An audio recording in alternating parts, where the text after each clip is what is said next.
Good evening, Brimfield. All right, let's see if people can see us. Here we go. I think we're out there now. All right, excellent. So, welcome to episode 8, I think, is where we are right now. And we are talking on the 12th of October. Sorry, we just had a little bit of a snafu here, so I want to make sure that we're up and at 'em. And so I'm just checking on the video to make sure that the feed is live. So, all right. Well, we had an interesting week. I think we had an interesting kind of 24 hours. And so we're going to talk about a little bit what happened last night at the meeting. And anybody who, that should be on it. Yeah, should we get ourselves on now? Yeah, that should be. We're still learning the ropes here, guys. Sorry about this. It's a little bit of a delay. And looking at the video and looking live, I think there's definitely a delay, see? Yeah. So, all right. So, I will say that that when we started this, we consciously made a decision to make it on Wednesday so that we had a day to cool off from the meeting. And because the meeting was on Tuesday, emotions are raw, and this one was a tough meeting to watch. Right, absolutely. So we've got it's an interesting beginning. So what I was going to do is just pop up the agenda from the other day, and if you notice, I've got, I'll kind of make it a little bit bigger so that you can see it as we go through this. There is at the very top, there's a very important thing to see. Again, public participation in person is at the discretion of the chair. And honestly, I don't even know why they have that there, because they certainly don't help us to do that whatsoever. So so I thought that was one of the things that's interesting that they put it there, because it says, oh, you can do it, but you have to be in person. So they're kind of negating the whole virtual part of things. Right. And at the discretion of the chair only. And at the discretion of the chair only. So that's a tough part, I think, to swallow sometimes. So one of the things that I wanted to see after that was let me get back. I know, again, usually I have a day to kind of do a walkthrough here and make sure that we're on the same page. So I do have... Being a tech guy, it just makes me smile to see someone else running the mouse. So and it's great. So last night, it's tough. I got all these videos in the background. I just want to make sure that they can work, and I don't even see them now because they're supposed to be here. But I think there we go. And so one thing that I wanted to play for this particular one, I'm hoping this works. If I can get it up here. Is this video, because when you see it, okay, hang on, I gotta get the little, there we go. I want everybody to see it.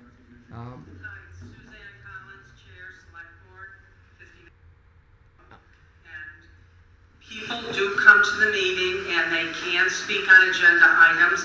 Chris, Harry, and your wife have spoken several times. You just have to raise your hand and be recognized, and you can come to the mic and you can speak. So nobody is being denied the ability to speak at a meeting. And if you watch the meetings, people do come and they speak, and that's how the meetings are. If you need something on the agenda, and Chris, you have been placed on the agenda, there's a form online that you just have to follow the policy and send it on. Boom. All right, that is excellent. And so I'm not sure. Have you ever raised your hand at a meeting? No, I never have. Okay, maybe a couple times. In fact, I've got a little bit of kind of a stuck shoulder now just from doing it. My doctor said I can't do it anymore. So I thought that was an interesting way to start, because we really don't get that opportunity very often to raise our hands. Well, we get to raise our hands. We just don't get Well, recognized yeah. ever. Amen to that. All right. So now, as far as the next step, I think anybody who was there yesterday can chime in on the chat, because I really do think that it was an interesting meeting. The first part of the meeting was an executive session, and I don't think everybody understood what happened with that. Do you want to explain what that happened? How that turned out? Because what's an executive session, maybe, and then what happened in this particular one? Sure. So, someone asked if you've got a video of yourself with your arm out. I'm sure they're out there. It's on. It is there. It is there. I didn't pose that. Well, you know what? It may be on one of the clips, actually. Now that I think about it. Yeah. So yeah, we'll I'm sure see. it is. So, I would actually prefer not to speak a whole lot about the contents of the open meeting session too much in detail. Okay. For a very simple reason. It was, excuse the language, piss poor executive session. So executive sessions are meant to be something that Excuse me. I'm just laughing at this video. No, go ahead. that this is the raw emotions. Yeah. Sorry about it. But an executive session is when you bring an employee in for reason one, I believe it was what was requested. Yeah. So there are 10 reasons online. If you go to executive session, if you go to mass.gov and you look up executive session, there are 10 reasons to go into it. And Yes. And what Mike was kind of alluding to is that the reasons are usually, things that just ought to be kept out of the public's eye for the time being. And it's usually human resource stuff, personnel stuff, Yeah. but it can also Contract be negotiations. contract negotiations and things like that. So sensitive things at the time, the minutes of which will be released and everybody will know what's going on afterwards. But that's what it is. So this Right. particular one we think was, it was personnel. Yeah. So this was reason one, which is to discuss the reputation, character, physical condition, or mental health rather than professional competence of an individual. So, select person Soto had wanted this for a month, over a month, is what he said at the meeting, I believe. Oh yeah. And Chairperson Kelly had no intention of doing it. And this was, I think I'm paraphrasing him correctly, in saying that he wasn't going to allow it. But then Ms. Kofsky, who was the person in executive session, requested to have it done and over with so it could just get off her back. Perfectly legitimate. Well, not really, because you cannot have, I can't say that I want to have an executive session against Paul, get it rejected over and over again, but then when Paul requests to have the executive session on himself, you can't do that. Right. So it gets a little bit nebulous because it's and blurry. So if you look at the tape, I think both the chair and the vice chair both say we weren't supportive of this. We were waiting for the documentation and the evidence to have it. And then the chair, like Mike just said, the chair went, well, because the person that was going to be brought into the executive session wanted the executive session, we thought we should have it.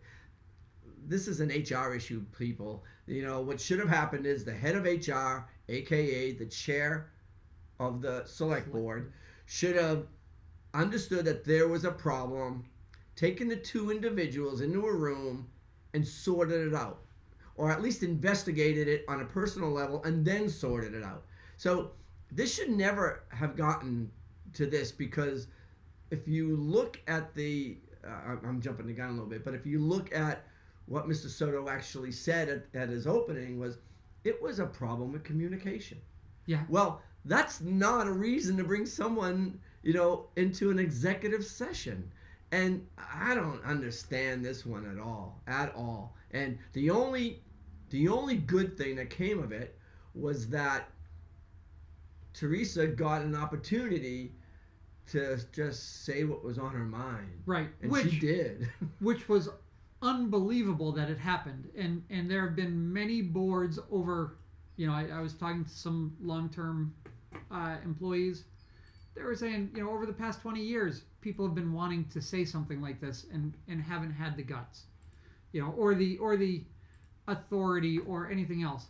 And what was said needed to be said to protect our employees. And you saw that.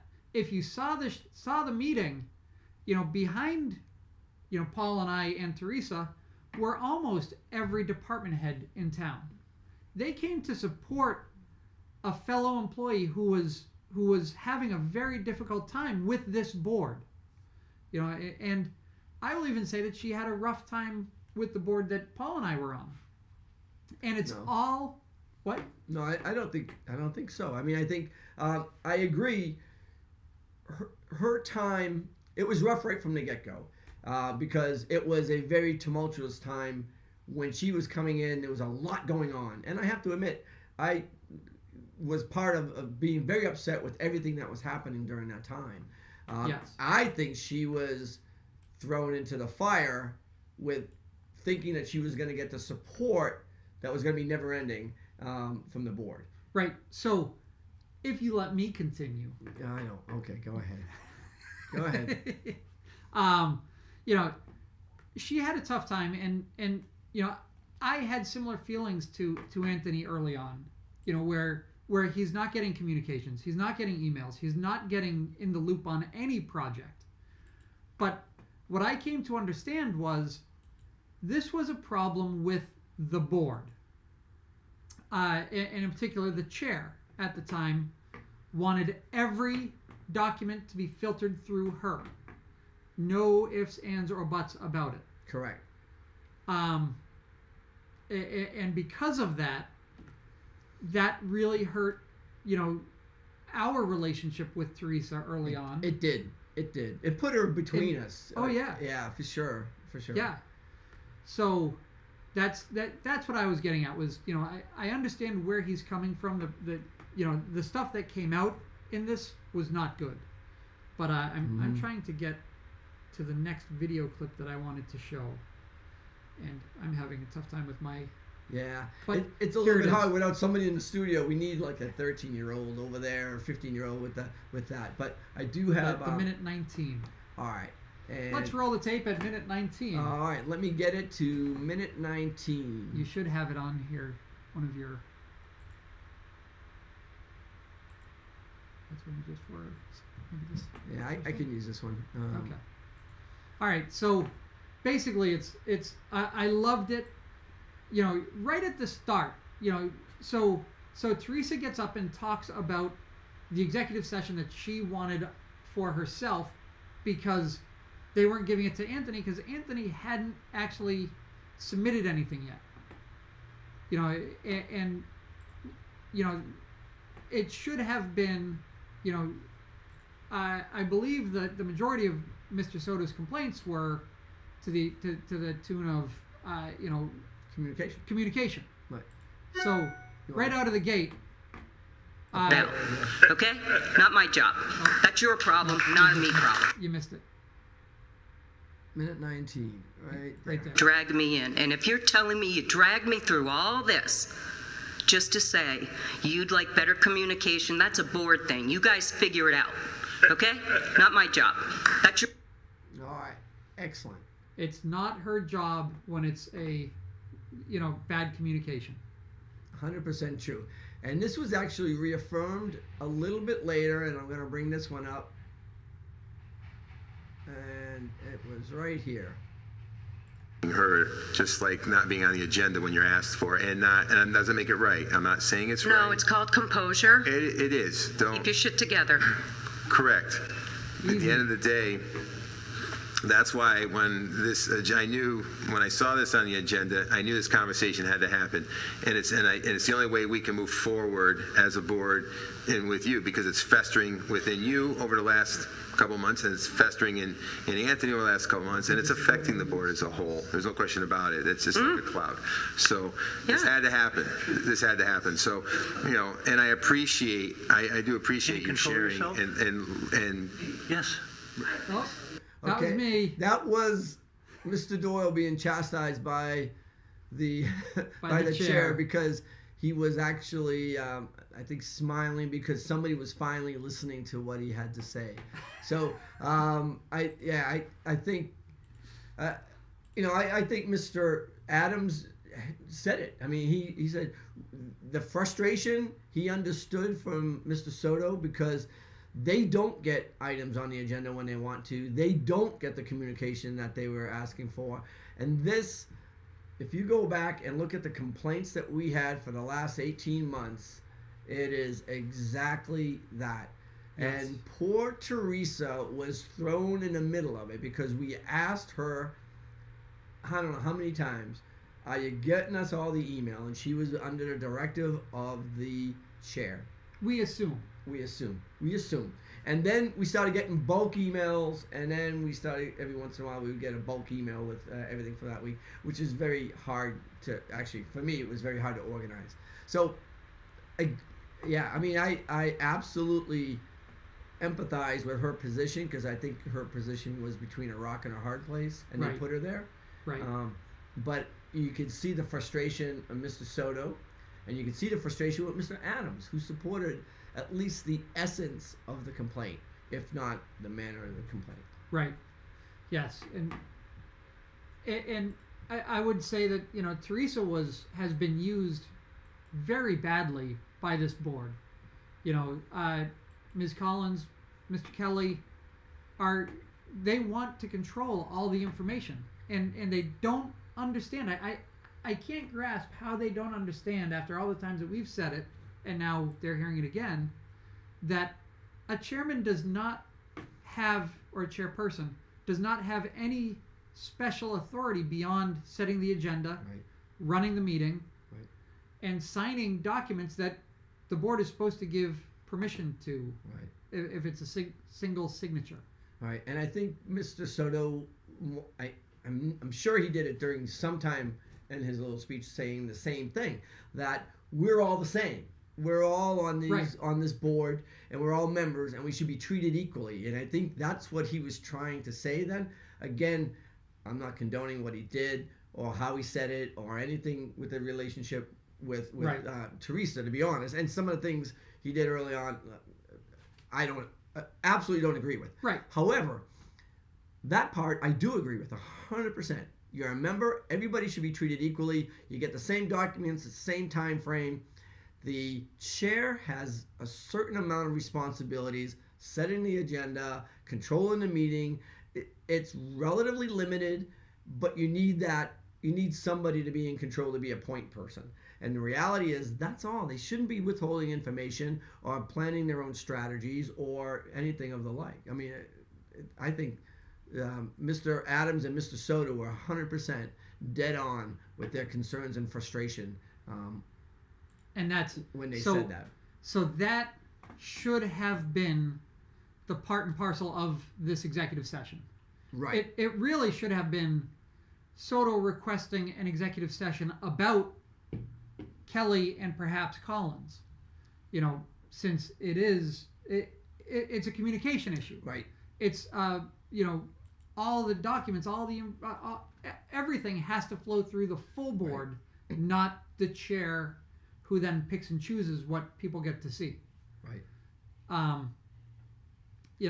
It would. The Board of Selectmen is a small town equivalent of a city councilor. Right.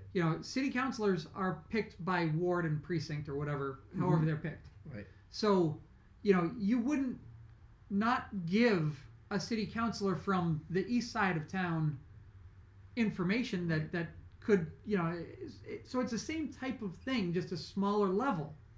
So to think that, Soto or Adams shouldn't receive the same information as, Kelly and Collins is ridiculous. And I hope that makes sense to everybody. Right. So all of the good stuff, that happened at this meeting was really, in my eyes, inappropriate and probably some sort of violation. Because you ended up having, and it didn't sound like Mr. Soto was even all that well prepared to talk about this stuff tonight. or last night? No, honestly, I think he was taken aback a little bit by the by not having it in executive session. I think that threw him a little bit because I think he had, again, for good or for bad. I don't know what a script would have been if the door were closed. Right.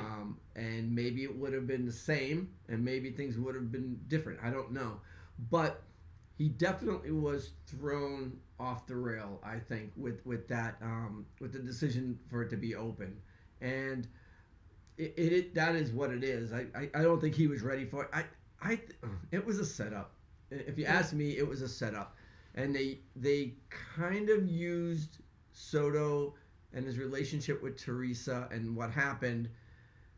They used Teresa, if you ask me, to put Soto in the limelight and to put him on the chopping block, because it for them to be able to say, oh, we didn't have enough evidence, we weren't going to do this, we didn't want to do this, we did this only because of the goodness of my heart, we had to give Teresa the opportunity to talk. Well, if the executive session was voted against by the majority of the people on the board, and the chair and the vice chair kind of talked, and maybe they said, let's not put this on the agenda, let's deal with this as adults in a higher up managerial position, then I think this could have been avoided. And it should have been avoided, because what it did is it absolutely galvanized the leadership of each department, and it made them show up to a meeting during which one of the employees was about to be taken potentially to the woodshed, and they all stood behind her. And now there's a line in that town hall, like, who's going to be next? That's why they were there. So even if it was a ploy to try to change the way the select board was going to move and deal with things, it worked against the board, because what it did is it separated the board's idea of what should happen away from the town's idea of what should happen, and it galvanized those people that work in the town, and it was another chink in the relationship between the town and the select board, which has to work. It's a small rural town. It has to work. You need to be able to go and say, can you help me do this? I can't tell you how, we alluded to it, well, during the meeting, when they talked about this town hall not being able to support a meeting because of the heat. Well, the problems last year, who fixed those problems? The chief fixed those problems, right? A number of times, and Zach, and people that were called out at 7, 8, 9, 10 o'clock at night to fix a problem that wasn't theirs, and they did it. And I'm gonna tell you, you can hear crickets. You're gonna hear crickets if you call them again. Why should they? Why should they? At the end of one of the meetings, and when I was chair, I did a lot of that. I did some of that. I did anytime that there was a problem that I heard about, I attended to it. And when it happened last year, the chair had said it'll be resolved tomorrow. Well, a realtor in town came up afterwards and said, it's a really cold night, the pipes are gonna freeze. And I hemmed and hawed, and everyone had gone, and I didn't want to stay, but she was absolutely right. Right. And I had the keys to the building, and the library director and this realtor, and I stayed in the car and hung out and until the oil company came, and we were there to let them in if they needed to be in or whatever happened, because that's what you do in a small town when you're for the record. I was there until you got in the car, and then I left. That's true. Yes, forgot but about that. But then I left because you had it under control. Yes, I did my best. So but I know he did. He was there, and honestly, people that didn't need to be there were there. Right. And that's what you need to depend on when you have a town that is usually underneath the benchmarks, realistically, as far as what we pay employees, or hopefully getting closer, because we've been working on that. But the reality is, for the number of hours, everybody puts in more than their salary, and there's no doubt about that. No doubt. I'd like to go back. You had said leadership a number of times with the last bit I did. you did. So I had worked up, I did my Googling on some keywords that I thought could be good. I didn't use the whiteboard. And Paul was supposed to put this on here, but What? Come on, man. hey, kind of like when I stuck around until the oil guy came. There you go. Yep. You were at home. So 7 habits of a leader is what I found, Okay. which is pretty self-evident to probably most of us watching. But 7 habits of a leader. I'll put the leadership up Number there 1. so that they can. Yeah. I should have had it go right across that. That would have been fun. Yeah. Oh yeah. Go ahead. I'm sorry. Go ahead. Guide others. Great leaders use their vision to set goals for the organization. Right. Okay. Well, last night, actually, I think I've even got a slide for that. I do, at a timestamp. At time 13 minutes 30 seconds. You keep talking. So yeah, so great leaders use their vision to set goals for the organization. Actually, he's got it up. So remember that as you hear this clip. Maybe. Let's see. Yeah, no, I'll get it there. I just got to get it over. It takes a little bit. Go and action. All between 5 board members going in different directions, right? So a while back, when you first took office, I had created a list of items that I could see in the short period of time of being employed with Brimfield that needed and warrants the board's attention. So Ms. Kofsky I is asked setting for goals. board members to No, that's review and add to that list. A couple of you did. All right. I think yours was progressive discipline, and I think yours had to do with the building committee. Suzanne had to do with the public water supply. And the rest of that, it just So kind of 3 fell things were on deaf added to the list. Right there. ears. And how's that list going now, Ms. Kofsky? Right. Keep it going. All right. So I have gone to the chair to say, if we don't act on these, we will be missing deadlines, we will miss our opportunity. Do I have your permission to move forward? If you had paid attention to the report that I gave to the board, you would notice that there were a lot of items that I had taken on in progress or completed. If we take that very same list that was comprised in July and you look at it today and you highlight in blue, which I did, of who took the initiative, who has worked on these, and who has completed some of these, it's me. Okay, that's good. I asked the board for simple things. All right. So, right there, you got, first habit of a leader. Great leaders use their vision to set goals for their organization. And then be persuasive. Number 2 is be persuasive. Great leaders influence the thoughts, feelings, and behaviors of their followers. She's doing this to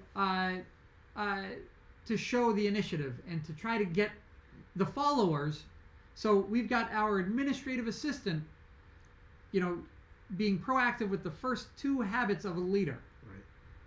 And being proactive, trying to show her bosses, the select board, how to respond, Yep. how to behave. Yep.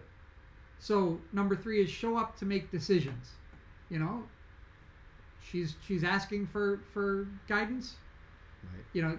3 of the 4 members, or 5, I guess, at the first meeting, and now again, showed up with 3 items: 2 pet projects and progressive discipline. Right. Progressive discipline would have been perfect for last night's executive Right. session. Because it would have nullified it even coming up onto an agenda item. Yeah. Absolutely. So the 4th one is encourage others to take action. Maybe not the best approach to do it in an executive session, but Right. there's 3 out of 4 habits of a leader shown in this clip by our administrative assistant. Number 5 is organize others.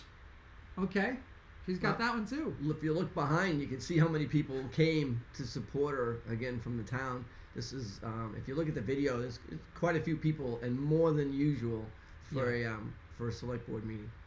Yeah. Number 6 is bring people together. IBID. Yep. IBID, same thing. And then number 7 is use your strengths to serve others. Right. You know, so we're looking at a table with 5 select board members and 1 administrative assistant. And the only one who is showing anything, and this is, albeit one clip, and there may be other meetings that we Sure. can show some other habits of some of the other members. But, you know, right here, we've got the leader in town, and it's the person who was being you know, brought to task. Right. So, and once again, I don't want to get too much into the executive session because a lot of it, an executive session is supposed to be, again, where an employee gets reprimanded for doing something. Right. And this executive session, and an employee can be a board member. It can be a teacher. It can be any number of things. Maybe not teacher because they're Right, it's in the separate. union. Yeah. But what we had here was, at the request of the employee, she wanted to defend herself, and I think she did a good job in the first 16 minutes of defending herself. But then it took a turn to attack a member of the select board. Right. And some of those allegations are horrible, and it shouldn't have happened. And somebody wrote in here that you know, which is completely true. The most important part of Teresa's comments was when she ended by saying she didn't want Anthony in her office without a police officer. Yeah. You know, So that's a very bad that statement. Is, yeah, it is. That took a lot to get to that point, and this should have been cardinal signs from the get-go that was going in that direction. And it was a failure of the select board to identify those. There's no way that this came out of the blue. No way this came out of the blue. So there were ample warning signs that they should have acted upon, and I think that it was a failure again of an upper managerial position, acknowledging what they were dealing with, and then stopping it, thwarting it before it became what it became. That should never have gotten that far to put her in those predicaments, but once it did, they didn't do it right afterwards. This should have been dealt with. And I'm not saying this should have been an executive session, and maybe it needed to be with all of them in the executive session, but it shouldn't have had the tone that it did. Right. And it didn't have to have the tone. It was. I'm not condoning what Mr. Soto did in the least, No. and I hope everyone understands that. But he was taken to task improperly. That was an executive session against Mr. Soto, not against, you know, Ms. Kofsky. Right. Well, and the important thing is, it should have stopped. Yes, because of the angle that it took. Right. It no longer was bad communication and talking about the emails and talking about, you know, stuff that was within her control. Right. Somewhat. Right. Know, As soon as the complaint was made, as soon as Mr. Soto said it's communication, we're not getting it equally amongst the members, and that's basically was a summarize. That's what he said. A summary of what he said. So once he said that, and you would allow Teresa to say a response to that, the board should have said, "This doesn't qualify." Right. For an executive session, and he should have stepped in and stopped everything that came out afterwards. Now, I'm not saying all that stuff doesn't need to have come out. It did. It absolutely had to come out. It just shouldn't have happened the way it did, and it just shows you they just don't understand the what the chair and the vice chair should be doing at a meeting. They gotta control this, and this got out of control. Yeah, and this is now a pattern because at the last executive session, which was also discussed in this session, about the ambulance, which in itself, September 12th, that executive session shouldn't have happened either because that was an improper use of one of the 10 items.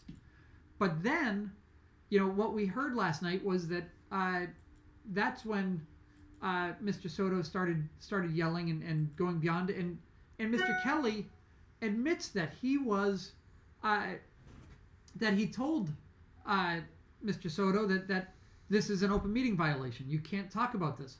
Well, as a chair, when it didn't stop, he should have demanded the adjournment, Right. or at least suspension.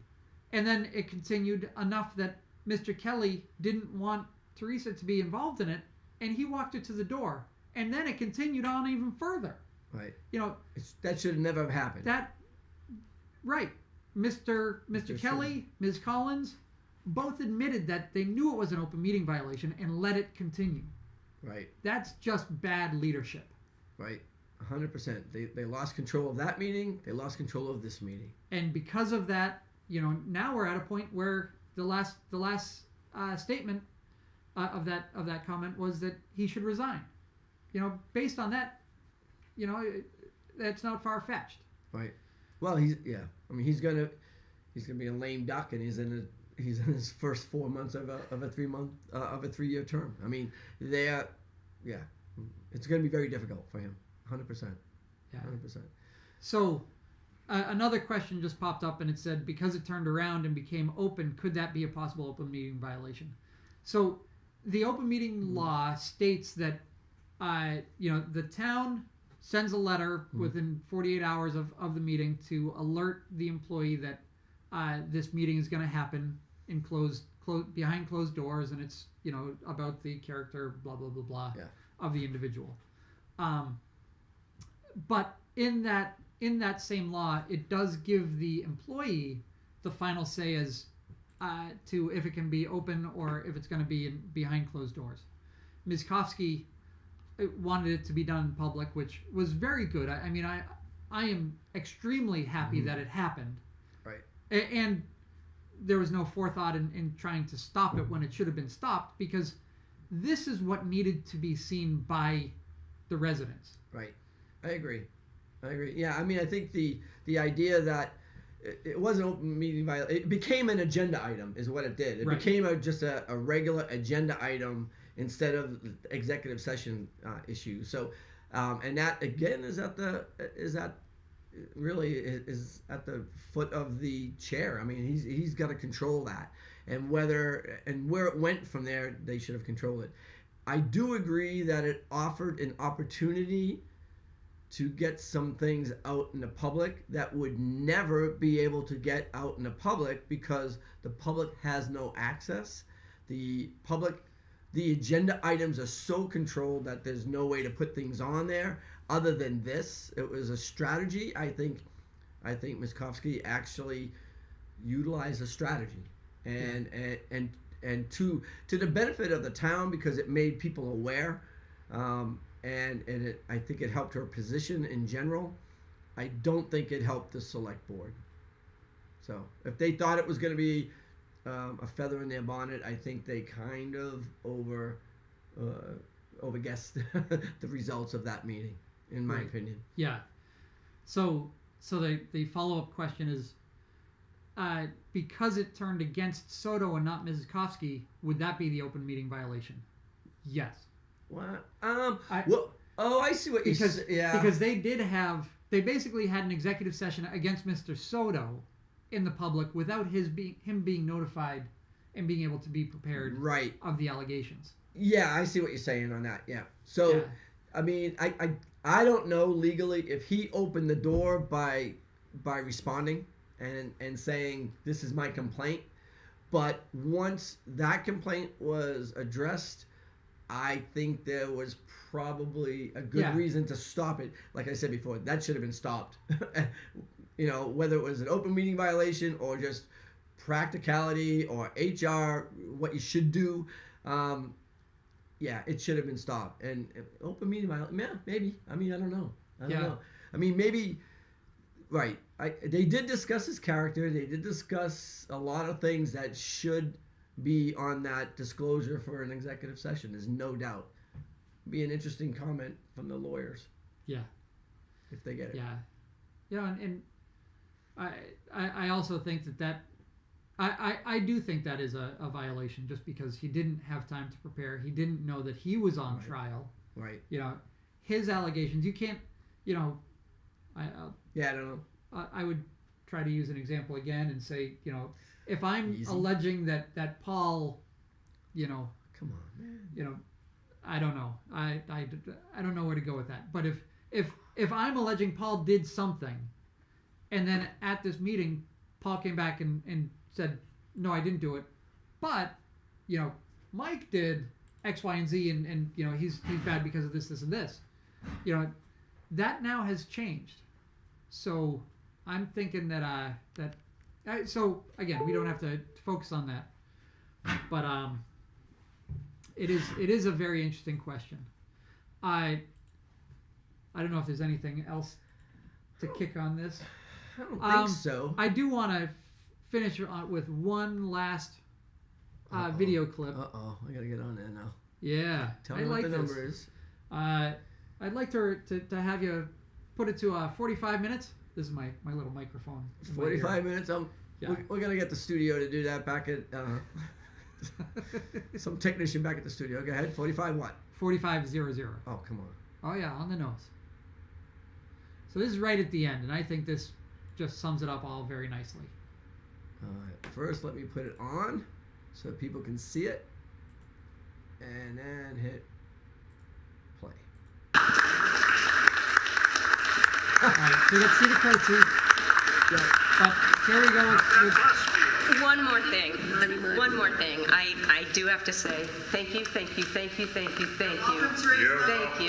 to everyone who showed up. And there's quite a few people here. And you know what that is? This is called community. You've got people from different sides of the fences, some that never rode the fence, some crawled underneath, whatever. Didn't matter. They came united for a cause. That's what community is. And she didn't get thrown under any bus tonight. all right, and that's good. There we So, go. and the sad part about that statement is that, you know, the people that showed up were there to support a good employee. And we have great employees in this town. And all of them, I won't say all of them, a lot of them are scared. They were scared after last year. I mean, we lost great employees when the chair and the vice chair and the previous member came on board and wanted to make these changes. And we lost not only a police officer, but you know, we lost a treasurer collector, an assistant treasurer collector. We lost the administrative assistant to the select board. You know, key people. Right. You know, 19, 20 years at least. You know, we lost so much, and now this year, the same thing is happening. You know, we're going to lose our police chief. We're going to lose all sorts of people, and you know, and they're just letting it happen and making it happen. Right. I mean, the police chief obviously, through no control of anybody, had to retire, but he didn't have to retire under the circumstances that we've been dealing with. Right. And I would, and I know we weren't really talking about that, but I do want to say that there were a couple of allusions last meeting about, there are so many emails outstanding on this records, basically the Freedom of Information Act, that he is going through and redacting, again, mostly on his own time. But the reality is that's not, that particular endeavor or his duty in that regard is not really under the purview of the select board. That's the records officer board. Records officer, I guess what it is. I mean, we don't have one per se. Why not? But We used to. it falls under the auspices of the town clerk. So in a town that doesn't have one that's already in place, the town clerk becomes de facto the records officer. There was one that was actually hired to help with that. And then that one, there was a little bit of a push, and he ended up running for select board, and that's Mr. Soto. So it's interesting, the irony of all that's happened. But the reality is, you know, the records officer And the person that should be complaining, if there is a complaint to be made about these emails, is the town clerk. And the town clerk position's not been even invited to the discussions on these meetings. Not as a Right. that is a elected position. The select board has no jurisdiction or authorization on telling the town clerk what to do, but they should invite the town clerk to an item that has to do with the Freedom of Information Act. And so I know this is a little bit off topic from what we were talking about with this past week, but it's been kind of bothering me since I went over some of those videos more recently. So before we transition to different parts of the agenda, I just wanted to also bring up at the very top of the meeting, first thing that was said at the meeting was, thanking Mr. Leeming for his 20 years of No, it wasn't volunteer. It's like donated. Donated, yeah. His 20 years he donated to the town. Yes, 20 years he donated to the town. And I'm not going to take anything away from that. Anybody who has done anything in town, whether you like him or not, deserves some credit, and that's good. Right. What I do take offense to is September 1st, Roger Knight has been working with the highway department for 31 years, and he retired September 1st. Right. They haven't acknowledged him at all. Right. This is a guy that has plowed our roads every snowstorm for 30 years. Right. You know, Right. Agree. if we're gonna thank people for their time in office and Sure. time with the town, Roger Knight deserves a parade. Right. Right. No, I agree. I mean, I think there needs to be an awareness of what's going on in town, and not. Right, but well, we know why it happened. I mean, we just know why it happened. yeah, I mean, and so, this is right. the same board that when we were on the board we started bell tolling. Right. They've done away with bell tolling. Right. We had a veteran pass away that's well known in town. Didn't do a thing for him. No. And it's sad, and I believe, unfortunately, that at least part of that is because we started it, Yeah. and Right. they're not going to follow up on any tradition, Right. that we started. Well, if you watch, I mean, any of these meetings, if my That's just hand my goes, opinion. if my hand goes up, I get scoffed at, like, oh, we got to stop this again. Oh, we got to do this. Oh, we got to Yeah. do this, and Yeah. I hear it all the time. And the reality is, yeah, I'm gonna do it. I'm gonna do it until either I get the satisfaction of being allowed to talk, or the dissatisfaction of having to point out where they made a mistake. And I don't know if I'll do that later. I don't know if we talked about the executive session at the end of the meeting. So we'll talk about that in a little bit, because that's an interesting scenario in and of itself. Yeah. So let me put the in case everybody's wondering, this is the agenda. The second item on the executive session was elected to go private.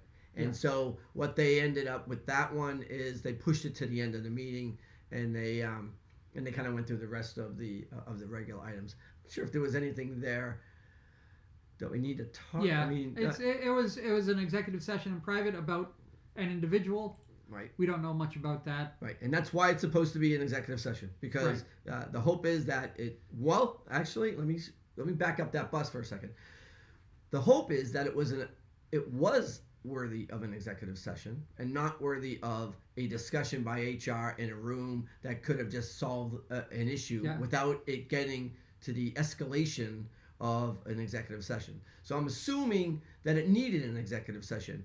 Not all little things that happen on a day-to-day basis at work need to be dealt with in executive session at all. I mean, I could tell you during COVID, we had a lot of discussions that were either on the phone or between a couple of us that would be like an HR related discussion, but didn't need to be an executive session. It needed to be solved right then and there, and we dealt with it, and it was done. It didn't need to go. Not every little thing that you can't deal with has to go to an executive session. It just is. That is, again, I'm assuming that this needed to. And by a couple of us, I believe, I can't recall ever being on a call or being involved with cross communication with more than two. No, I agree. It was it was usually 2 selectmen and 2 board of health, or Oh yeah, something no. like that. I'm talking about just Okay. like talking to trying to get things done during COVID. We just needed to get PPE where they needed to get. They needed to get it to the fire station. They needed to get it to the ambulance, and we just had to get things sorted out a little bit. And it took a few communications, but it didn't take an executive session. I'll just say that. So anyway, and hopefully they start doing the progressive discipline, right? and get a standard procedure for that. I mean, it seems kind of, I guess, I never really considered us needing a formal written policy on it. I think there's something You do. in our. I mean, you do. I think there is something in the personnel. I think there policy is. about I it. think there is too. But in this day maybe and not age, Wales. in this stage and age, in this day and age, I think you need to have something like that. You need to have something formal written up. There's no doubt. Yeah. Anything else on the? So we'll leave that second executive session where it belongs. We don't know what it is until they release the minutes of an executive session. You don't know what it is, and you're not really meant to. Actually, the one thing that I would like to, and this is out of sequence with how it all worked, but why don't you, if you watched the meeting from home, at the end of the meeting, you might have seen Paul get up and kind of wave his arms around and you do talk a little bit. be with my slightly arms. animated, not A as little much bit. as I do. No, I'm trying to hold mine now. Yeah, but what were you discussing? Do you want after to talk the about that now? microphones? Okay. Yeah. All right. So this particular executive session on the second one that we're talking about, and I'll put it back up there just so you know. So that particular one, they asked if you wanted it open and closed, and that person elected for it to be an executive session. So he bumped it down to the bottom. Now there's already another executive session at the bottom that will come to. I guess I can come to now if I can find. There it is. So there's an executive session at the bottom that was to discuss the executive session of the 12th of September. So that was the one where they went out and they talked about the ambulance and the contract. So that was a little weird, but anyhow, that was the negotiation part of things. So they wanted to talk in an executive session about the next contract for the ambulance. So that went into executive session. It happens to be the same one that kind of went astray, or awry, either one. It went astray where that was the one that Teresa was escorted out of it, that you alluded to earlier. I'm not going to berate that one all over again. But so if you have an executive session, you need to take minutes, and then those minutes are voted upon later on when the board thinks that they could be released to the public. They should be released to the public. And once it's past the point of it doing potential harm or influencing or doing something really bad for either the person or the situation. So that third one was just to look at the minutes and say, do we release them or do we not release them? What's interesting is that at the end of the open meeting, when they said, okay, we're going to do the other executive session at the end and push the 2 executive sessions to the very end, when they were done with the regular agenda items, there was a motion to adjourn. And that motion to adjourn was predicated on the fact that they were going to go into executive session. And then they did read why, and it was the second one, again, a personnel issue.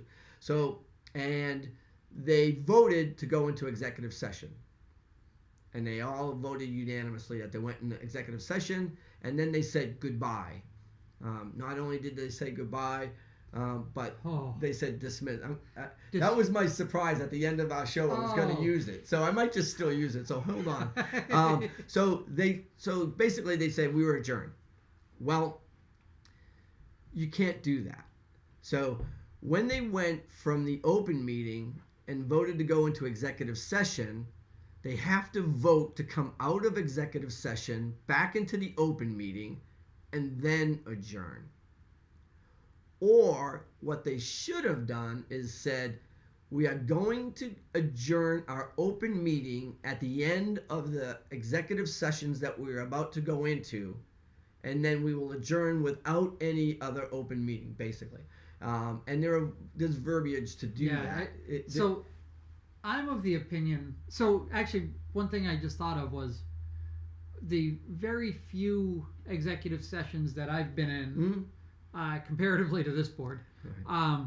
You know, there were a couple that we asked the attorney to come to.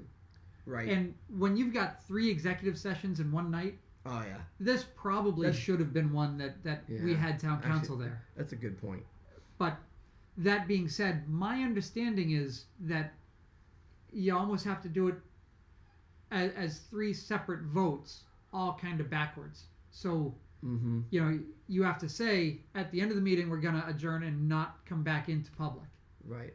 And then we're going to vote to go into the, you know, once we're done with this first one, we're going to go into the second one without coming into public Right. and vote on that one.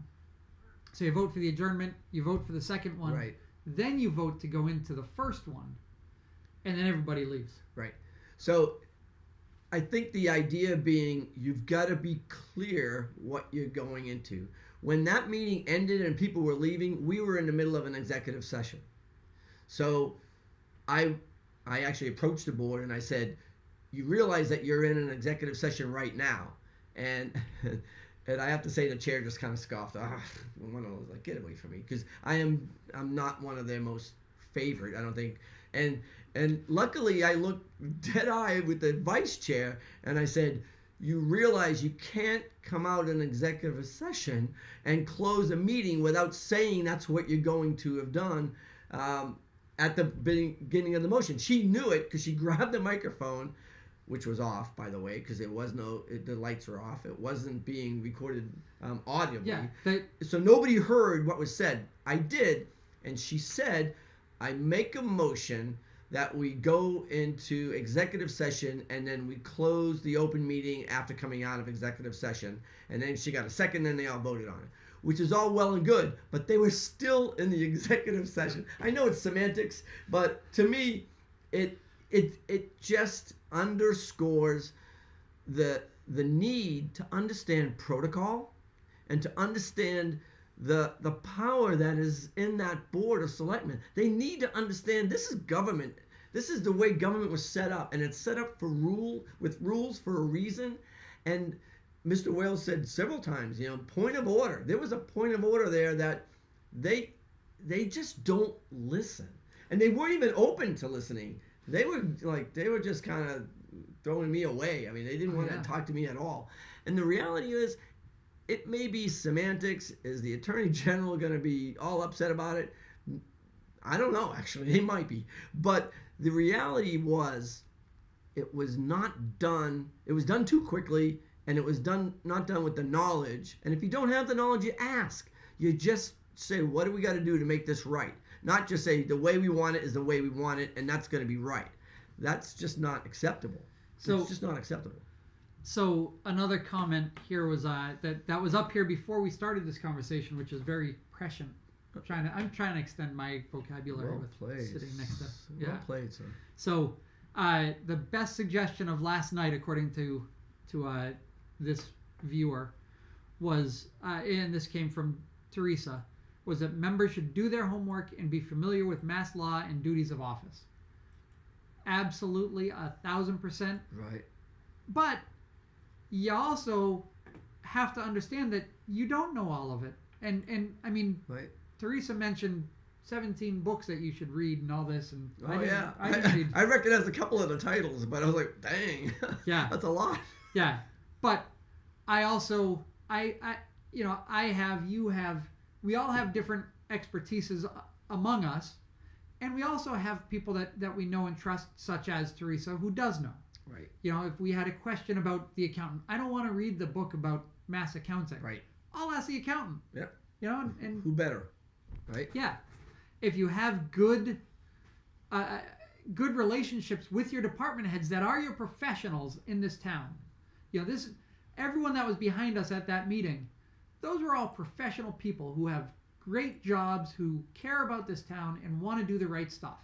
They have more knowledge in their heads than anybody on that board ever has, right. including me, about the jobs, you know. Right. No, I think it's very important to know. Well, and that is another I mean, that should be on your leadership roles. When you're a leader, you should understand the strengths and the possibilities of the people that you lead.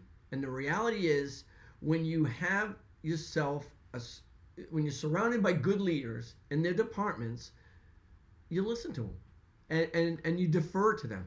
If we had questions when we were on the board and we were chairs, Marie, please try to explain what is going on here. Or we could ask either Teresa when she was able to talk to us, or Carol beforehand. What's going on? Well, you get a wealth of information from Andrea, from Sharon, from Zach. I mean, it's just the people have been there a heck of a lot longer than I, and so why would I even think that I know that job better than they? So here's one. I'm skipping ahead a little bit. That's all right. And I'm going to go to the Sheriff's Department, Radar on Route 20. Perfect one. Perfect one. Absolutely. So we heard from the select board, the chair and the vice chair didn't know what this was about. This no is idea. Crazy. Mr. Adams didn't know what it was about. Mr. Soto talked to the sheriff's office, said that, he had a good answer for it. But wait a minute, we shouldn't have people come in town when nobody knows what's going on, right? I mean, we shouldn't, right? that was the argument. So then, calls were made to, state police, local police, the lieutenant, and nobody knew what was going on. Did you miss somebody who might know what's going on? Who's sitting behind me a couple rows back? Nobody contacted the chief of police. Right. And whether he's on administrative duty or he's in the field doesn't matter to the sheriffs or to the state police. Right. He is the chief of police. He is the main point of contact for all law enforcement in Brimfield. Right. He may not say what's going on with the sheriff's department to the lieutenant. He may, because it doesn't matter. The sheriff's, Mr. Soto was right. The sheriff can come into any town in Hampden County. Yep. And can supersede the locals. Right. They have more power than locals. I'm not so sure about the state, but no. But they supersede. They're a county thing. So, yeah. But I mean, again, it's not a power struggle for them. For this particular one, they're using it as a training mission. I mean, they're using it as a training situation. But if they do want to do radar, they can. They can pull people over 100%, anywhere in Hampden 100%. County without contacting the Board of Selectmen. Right. Beforehand. Right. 100%. I thought that was an interesting one. It should never have been on there. No. Unless they just want to say, hey, by the way, this happened, and then go over it and gloss over it and just say, this is what happened. If somebody really, really had a question about why they were there as a citizen and they wanted to know, and they got there for this item on the agenda, I applaud them. I mean, that's crazy, because I have gotten stymied trying to get probably 50 things on the agenda, and when I was a member. So for this person to say, hey, there's a sheriff's car, could you tell me what's going on, and make an agenda item, what number is it? No numbers. Yeah, whatever. So agenda item in the middle of it, I don't know, I can't see it very well. But to get it on the agenda item, I don't know what they did, but I thought it was great. I mean, whatever they did, I need to know what email to send it to. I need to know if I'm supposed to send it in an envelope. Yeah. With the I don't know, Easy. the gift card. Easy. I just want to know how it got on there, because Mr. Adams can't get agenda items on there, and Mr. Soto doesn't even know what agenda items are going to be put on there, and this got on there by a concerned citizen. Of all, I just don't get it. I don't get it. Good for them. They have power. They should run for the next seat, I'm thinking. Yeah. Because why not? So, I think we're going up over an hour. So. Oh shoot! Our usual hour and 14 or 17 minutes is still the goal. So, I think we should. What I'd like to do for the next ones. Yep. Going back, the retirement insurance. I don't think we've got to talk anything about them. All right. But let's just see here. The Community Compact Best Management Practices Grant application. Raise hands if we could have a raise of hands for anybody that has done that themselves. Oh wait, Oh yeah. I did Oh, that. Oh, you there- did that too. Yeah. Oh yeah, both of us. Huh. It's funny. Yeah. So yeah, it's not that hard. it's not that hard, and they're gonna have Teresa do it. Capital planning. I don't get capital planning. Yeah. We've had a capital plan in the town report that's been voted on for at least 20 years. Right. That we don't need to spend any money, even if it's free state money. We already have that in place. Benchmarking. Raise your hands for anybody that's completed a benchmarking in town. Oh, Yep, you have. it was work, but it was good to have somebody local that could do it. And I was on FinCom at the time. Being a selectman, I could have gotten more information and get more personal, and I can't imagine spending money on that. That's and before my benchmarking, Mr. Miller on the Mr. select Miller board did it. Yep, he did. And it's always been something that select boards have done. Right. This board is the board of crickets when it comes to volunteers. I mean, benchmarking it's a little bit of an art because you're supposed to compare it to towns that are comparable. You're supposed to, whether I'll tell you what. it's not that easy all the time, and sometimes good. When I did it, the FinCom is very analytical. Right. We went through and we had 8 criteria, and we looked through every town in the state, I remember that. compared demographics, median income, road miles, population density, you name it, it was in there. And we created a formula, and we found the top 10 that were and proximity to Brimfield was heavily weighted as being important. Right. So we have the list, the very best list. Nobody can get better than that list. I will guarantee you. It's now just sinking in and figuring out how do we do the apples to apples comparison. What does our highway surveyor do that Warren's does not? What Right. And that's something that's very personal that is going to be very difficult to do with an outside consultant. Right. Agree. So yeah, it'll be interesting to see where that goes. Right, community compact IT grant for security, community IT grant. Yeah, we You do did. it? Yeah, we Oh, did yeah. that. Yep. We Yeah, did that. Teresa's doing this. And- Oh no, Greg Grosso And the police chief Yeah. is working, and Mr. Adams is involved Yes. as well. Oh yeah, that's and, true. And I have to say that there was already a request from the ARPA funds to support something along that line. So that you worked up separately. that I worked up totally separately, working with cable with Matt and talking with IT, at least in the periphery, until we kind of got to the next step. I didn't want to waste their time. And the chief has it for the public safety complex as well. Right, 100%. And he already has that plan from the design. Right. So okay. What else we got? Anything good on there? No. Tentative Halloween. That was Oh, a yeah. fun one. That got a lot of response, I gotta say. So Halloween is Halloween. Whether it's snowing, sleeting, raining, windy, it doesn't really matter. Halloween is Halloween. I was very excited. This is kind of funny. I went over to Paul actually in the meeting and said, "Oh, phew! I'm so glad that the town of Brimfield Select Board agreed that Halloween was October 31st. All those calendars don't have to be reprinted." Yeah, now. luckily, because that would have been a mess. But there is history. What we're supposed to do on the board, what we've always done on the board, is authorize the 4 to 7 trick-or-treating time. And it was, I don't know why, but it was a formality that's always been there. And maybe it was just a courtesy, maybe it was just fun. I don't know where it began or why it began, but it was, I don't know, to see that like tentative Halloween. I mean, instead of being like Halloween hours, we talked to the chief, and the chief says, yeah, 4 to 7 is what we usually do. End of story. That was kind of funny. I have to say, I got a chuckle out of that one. Yeah, and it's just wording. Again, it's Yeah. Was that That's all they it did. on that one? Yeah, All right, I think so. All right. yeah.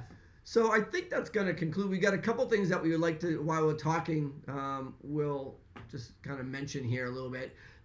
Just to reiterate, the Senior Center October newsletter is available online, and so we encourage everybody to go see that, or if they want to get it, it's online now. It's readily available.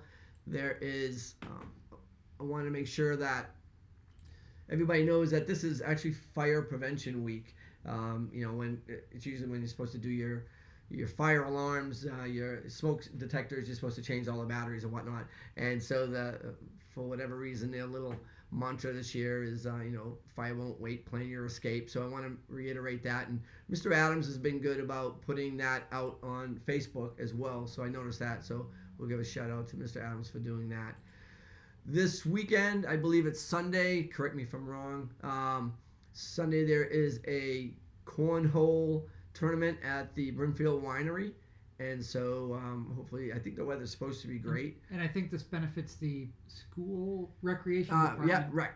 Absolutely, it does. So that's a great thing coming up this weekend. There is, we mentioned this last week. We're going to mention it again on Saturday, October 22nd. A farmers table. There is it's a benefit to help the autism group. So I think. Autism in your pocket. So that and local farmers. Right. Yeah.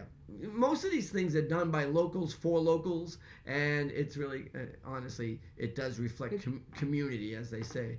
Right. This certainly does. All right. Excellent. And one last thing that we I think this may be the last thing. We have these Crumbling Foundation meeting over in Auburn, and that's on the 26th. We talked about it a little bit last week, but this is a reiteration of really it's a terrible situation for some people that have their homes and their homes are just crumbling, the foundations are crumbling, and they don't have a lot of equity to kind of fix things up. And so there's a meeting in Auburn. Or even if you do. Well, even if you do, it should never have happened. Right. Exactly right. October 26th at 7 to 9 at the Faith Church in Auburn. And let me see. And I think this may be one of the last ones. Saturday, October 29th is Trunk or Treat, and this is put on by the Rec Committee and in town. So Trunk or Treat, and I believe it's at the winery as well. So Trunk or Treat on Saturday, October 29th. And let's see. I think that's all we had.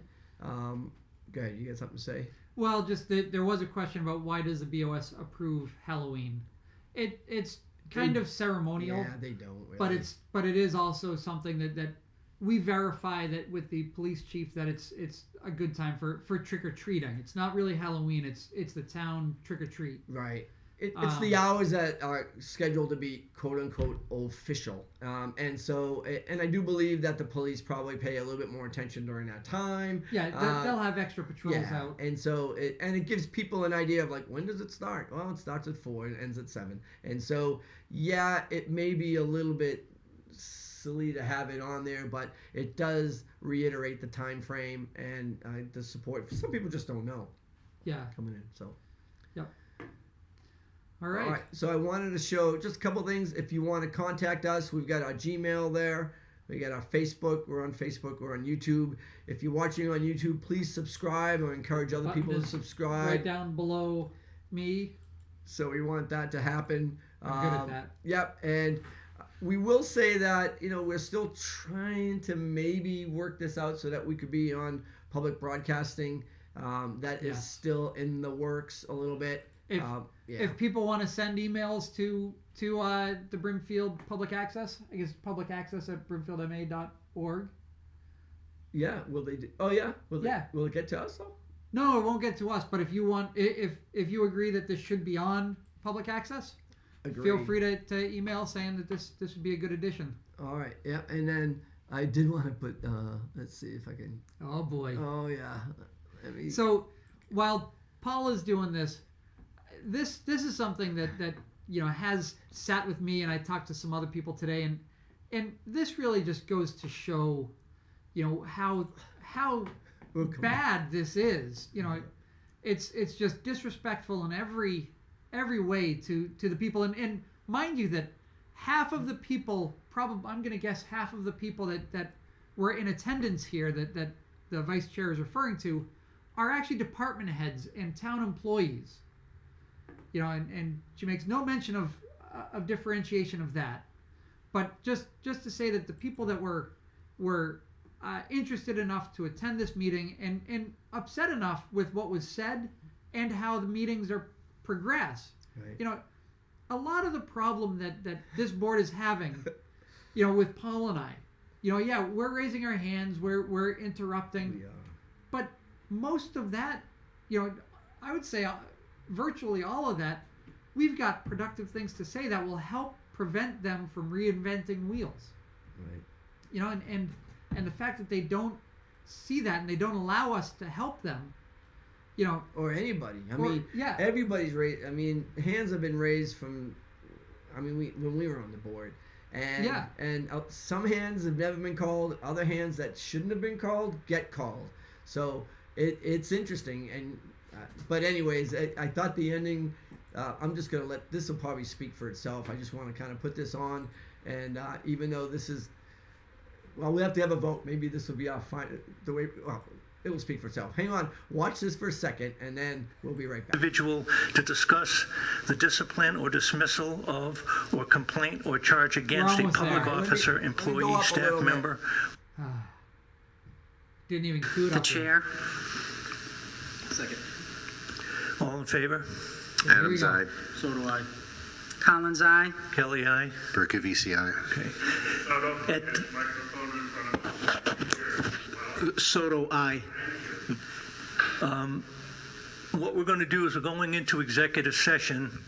Once it's over, we will come out of executive session and then vote to go in for a second reason.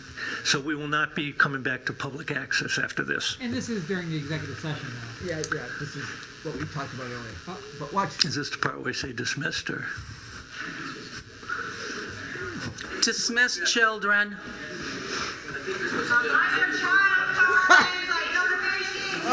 I'm gonna stop that because that might be our closing from now on. That might be good. Yeah. I'm gonna get that clip and put that on from now on. But Yeah. Dismiss children. that was just I just couldn't. I just At- absolutely couldn't resist. As a board of the leaders in town, that's how you're going to say goodbye to us. Yeah. You know. Anyway, so we hope you enjoyed this. That it was somewhat informative. That maybe I don't know if it was or not, but it explained some things. And we hope to see you in 2 weeks. No, we're doing weekly now, aren't we? Oh, we could do it weekly. Yeah, we could do. There's enough going on. We could do it weekly. So, Yeah. if there are any matters going on in town, if you want them to be aired, or if you have something that you want to suggest, or if you want to be a guest, or if you know somebody who you think should be a guest, we'll reach out and try to get that, and hopefully get that as a community event as well. So yeah, we're gonna try to do this on a weekly basis. We're gonna subscribe. Remember to subscribe, and we'll plan on seeing you next week. I'm sure something will happen between now and then. All right. Yeah. All right. Dismiss children. Dismissed. And sorry about that. Let me hit that.